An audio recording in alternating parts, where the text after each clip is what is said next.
Hola chicos, ¿qué tal? ¿Cómo están? Espero que bien. Hoy día les traigo hasta sus hogares esto, el neoclasicismo, pero enfocado en los representantes, ¿no? En los representantes.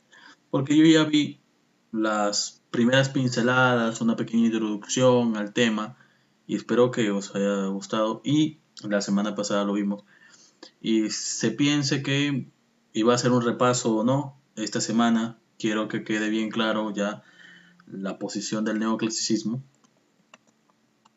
Sí, ya hablamos de las características y hoy hablamos también de los orígenes. Y bueno, vamos a hablar hoy día de los representantes, ¿no?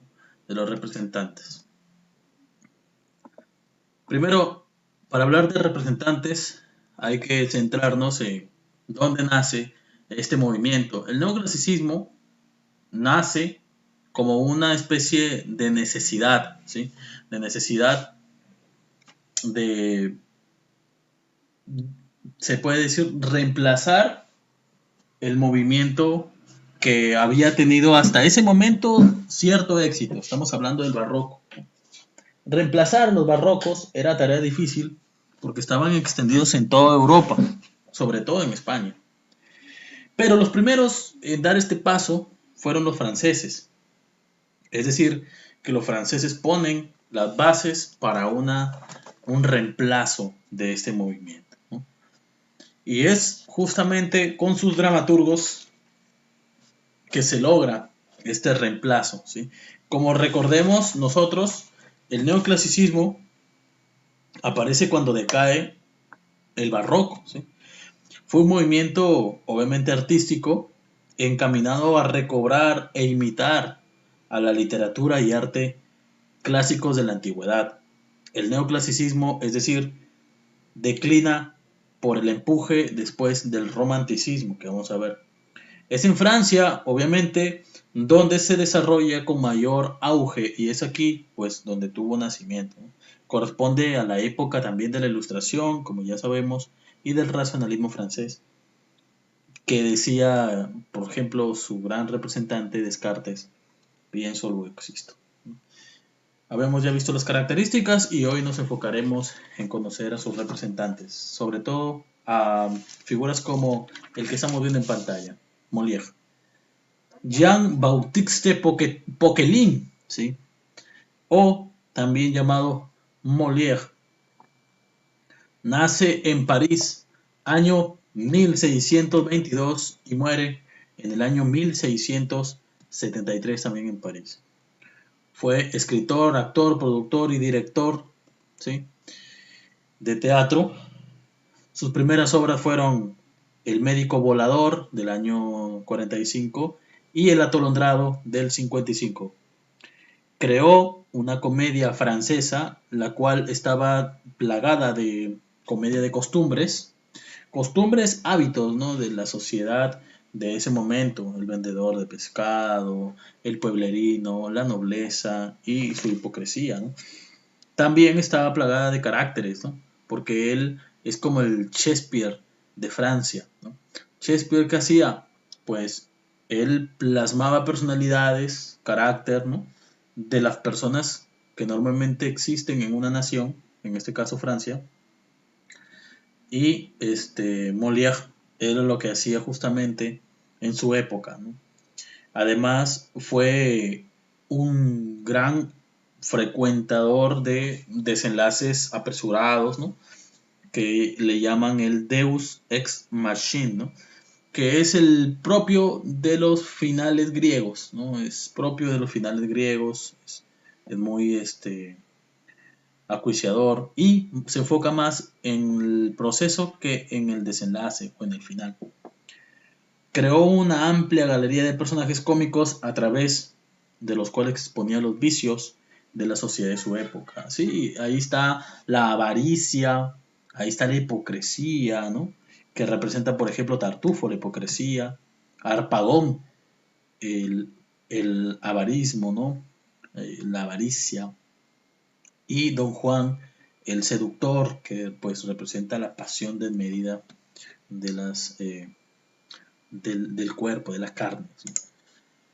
Entre sus obras tenemos El médico a palos, que es una sátira sobre la profesión médica, los médicos que a veces eran como una especie de adivinos.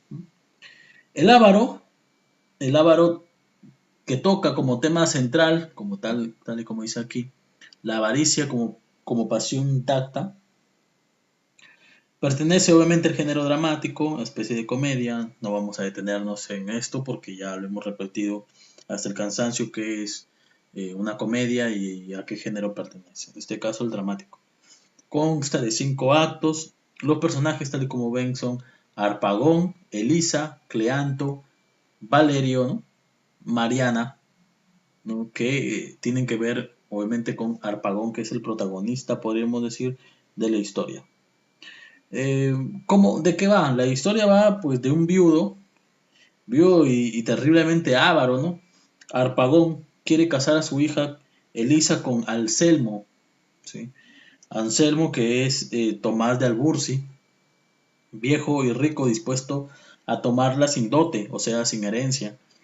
Pero Elisa se quiere casar con Valerio, que ha conseguido entrar en la casa de Harpagón, contratado como intendente, o sea, como sirviente. Al mismo tiempo, Harpagón y su hijo Cleanto rivalizan por el amor de Mariana, una mujer muy hermosa, por cierto. Para ayudar a su amo, el criado de Cleanto, la Fleche, roba la arquilla de Harpagón, ¿sí? Acusado en falso, Valerio revela su amor por Elisa y da a conocer su verdadero origen. Este tradicional recurso de la confesión termina desenredando toda la intriga. Mariana se da a conocer como hermano de Valerio, Anselmo se descubre como Tomás del Bursi y revela que Mariana y Valerio son los hijos que creía haber perdido en un naufragio. Cleanto aprovecha la ocasión para plantear un trato. Devolverá la arquilla con su dinero a Harpagón a cambio del consentimiento de casarse con Mariana.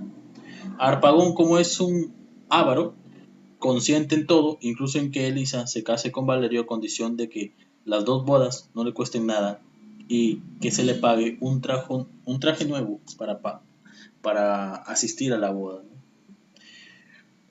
Bueno, aquí vemos que Molière hace una especie de sátira, ¿no? A la sociedad de su época, ¿no? La avaricia por encima de cualquier otro interés, ¿no?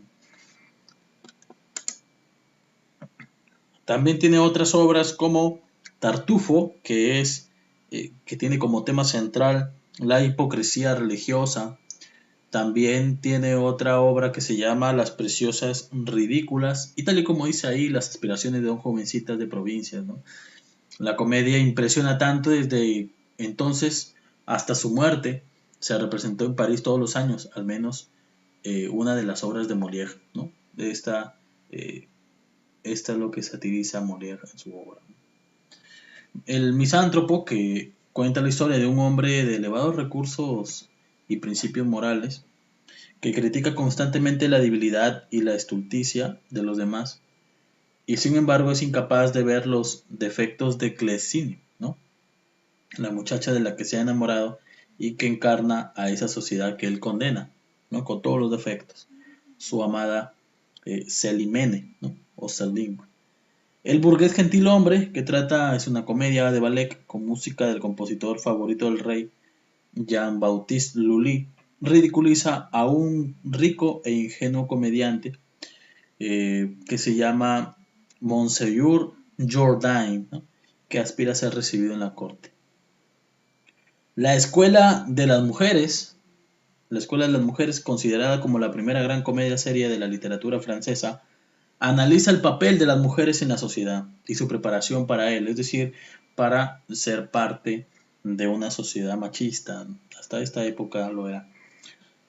La obra constituye una gran sátira de valores materialistas de la época, superficiales, ¿no? Y como tal fue acusada de impía y vulgar por la Iglesia. La Iglesia la prohibió. La prohibió como todo en Europa en realidad, que no le parecía, ¿no? El enfermo imaginario, que también es en torno a un hipocondriaco que se inventa enfermedades, que teme la intervención de los médicos y sigue la tradición de aquellas sátiras de la medicina tan populares en la época de siglos del siglo XVI y XVII. de la literatura. Irónicamente, pocos días después del estreno, en plena representación, Molière se sintió indispuesto y murió al cabo de unas horas, el 17 de febrero del año que ya dijimos, 1673. También tiene obras como Don Juan, Las mujeres sabias, La escuela de los maridos. Hablando un poco también de Pierre Corneille, ¿no? El padre de la tragedia neoclásica. Él, bueno, se caracteriza obviamente por el tan poderoso, la tan poderosa tragedia del ser moral, del ser inferior por recursos económicos. Y también pues su teatro se caracteriza por ser psicológica, o sea, voluntad violentas, pasiones violentas y voluntades tensas que chocan entre sí. Él puso las bases del teatro voluntarista, que trata pues de imponer que la libertad y la voluntad del hombre es la que se debe poner de manifiesto siempre por encima de cualquier otro beneficio o interés particular, ¿no? También tenemos que él es el gran instructor, el gran representante, el máximo representante del teatro realista. Tiene sus obras El Cid, Medea, ¿no? La muerte de Pompeyo, Horacio, El mentiroso, Sina, o también llamado La clemencia de Augusto, y Andrómeda. ¿Sí? Andrómeda. Esas son sus obras de las que hablaremos en clase. Después tenemos a Jean Racine, que se consagra con su tragedia llamada Andrómaca, ¿sí? Andrómaca, que es la esposa de Héctor, no sé si ustedes recuerdan, Andrómaca, esposa de Héctor, Héctor que fue asesinado por Ulises en la Ilíada, ¿sí? No sé si recuerdan, pero bueno, toma como, obviamente porque la literatura neoclasicista tuvo su auge o tuvo su inspiración en la literatura greco-latina, ¿sí? Es decir, las grandes epopeyas antiguas. Su teatro obviamente se caracteriza por reflejar las pasiones humanas que se imponen a la voluntad de los personajes, tal y como dice en la diapositiva, y da mayor importancia a los personajes femeninos, sobre todo las que él consideraba superiores en cuanto a disciplina y complejidad psicológica. Las pleiteantes narra como idea central una sátira sobre los abogados, ambientada en el París de la época. Su obra también Fedra es una comedia que recibió la hostilidad del público y de los críticos, pero el éxito de Fedra se ve obstaculizado justamente por los enemigos de Racine, que se encargaron, eh, bueno, se encargaron de hacerle mala fama contratando a un poeta menor francés llamado Nicolas Pedron, le contrataron para escribir una Fedra rival que obtuvo mayor éxito que la versión del primero. La idea principal de Fedra era recrear un tema mitológico, el amor de Fedra por su hijastro Hipólito, ¿no? Que es algo así como una emulación, podríamos decirle, de un romance entre, ¿recuerdan ustedes el relato de José, el vendido de Egipto, el relato bíblico, cuando rechaza a la esposa de Putifar, que era una especie de emperador egipcio? Después tenemos a Blas Pascal, que él escribe las cartas provinciales, ¿no? Son 18 cartas en las que ataca a los jesuitas por sus intentos de reconciliar el naturalismo del siglo XVI con el catolicismo ortodoxo.